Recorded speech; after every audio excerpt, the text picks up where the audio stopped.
the strength of what the Marshall Center brings is the ability to communicate amongst all these nations that send their best and brightest here, you know, what the importance of it is of the relationships that are developed here in the future. Not just amongst those that are the hosts, the Germans and the United States, but amongst all the countries that have a chance to engage and interact here. I think I've heard in several places, you know, people will draw on some of these relationships 10, 20, even over a lifetime, many times in order to ensure that there's an understanding and appreciation for one another's perspective on things. I think strategic communications is the alignment of what you say and what you do. It really comes down as simple as I communicated in there, the say-do gap. 80% of what's being perceived by the public is based on your actions. 20% is based upon what you say. You need to make sure that that's aligned, or what you say, if it doesn't match up, you know, to what you do, then you're discredited. I think I used an analogy in there about telling your wife you're going to be home at 6 o'clock.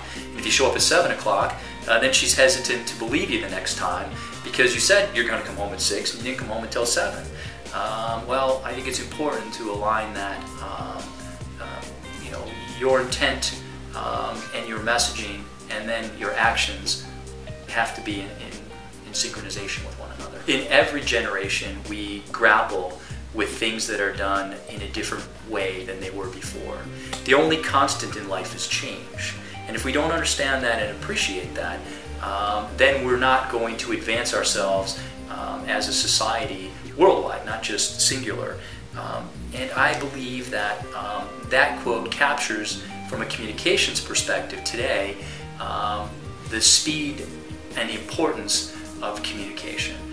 We live in a 24-hour news cycle. You and I can go home and turn on the television and we are going to find the news on it at all hours. And what goes on in China tonight when we're sleeping is going to affect what we do tomorrow, or vice versa. The markets in New York when they close, you know, tonight, are going to affect the markets when they open the following day in Japan. So we live in a world of constant communication and the flow of information. The nature of today's warfare is not necessarily what it was during that time frame.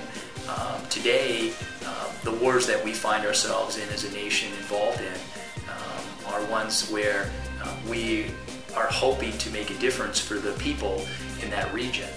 And in so doing, communicating our intent and why we're there is paramount to the success of that operation. I think we'll not be able to be successful unless we convince the Afghani people the reasons why we're there, and that our intent is aligned with their best interests. And that is simply told by communication, whether communicating in a broad-based manner, or as I mentioned there in the plenary session, that you know, to discuss one-on-one the communication between a soldier, a U.S. soldier, and a member of a community, a tribal member in you know, some remote region in Afghanistan.